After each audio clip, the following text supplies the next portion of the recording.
Hello and welcome to Finance with Ishani, Mastering Money Basics.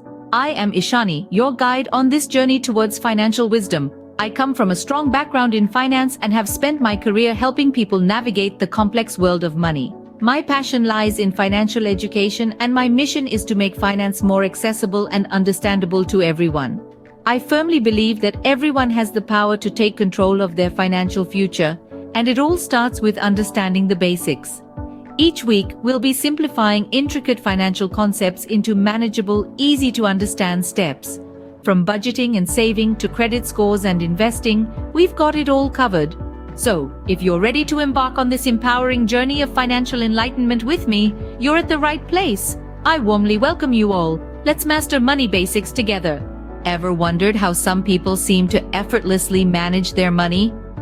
Well, it all starts with mastering the basics of personal finance.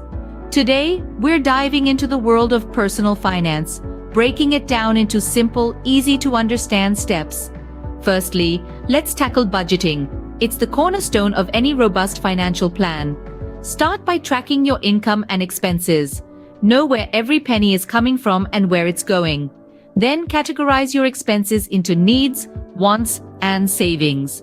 This way, you'll understand what's necessary, what's discretionary, and how much you can put aside.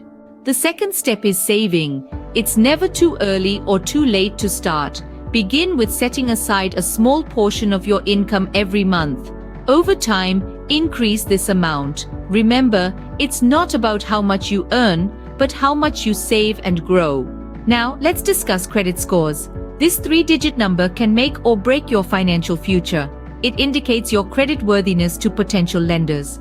To maintain a good credit score, pay your bills on time, keep your credit utilization low, and avoid applying for new credit frequently. Investing is the fourth step.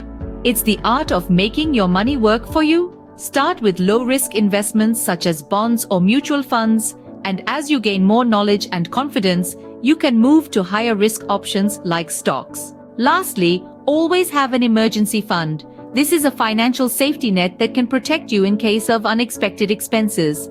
Aim to have at least 3 to 6 months worth of living expenses saved up. In my personal finance journey, I've had my share of successes and failures. I've learned that it's okay to make mistakes as long as you learn from them. I've also realized the importance of financial education and how it can empower you to make better decisions. To wrap things up, mastering personal finance involves budgeting, saving, understanding credit scores, investing, and maintaining an emergency fund. These elements might seem overwhelming initially, but with persistence, they'll become part of your routine. Remember, personal finance isn't about the size of your income, but rather how you manage it. So, take the initiative today and command your financial future. If there's anything unclear or if you have questions, don't hesitate to ask. After all, the only foolish question is the one left unasked. Here's to your journey towards financial success. If this video was helpful and you'd love to see more finance tips, remember to hit that subscribe button and switch on notifications so you'll never miss an update.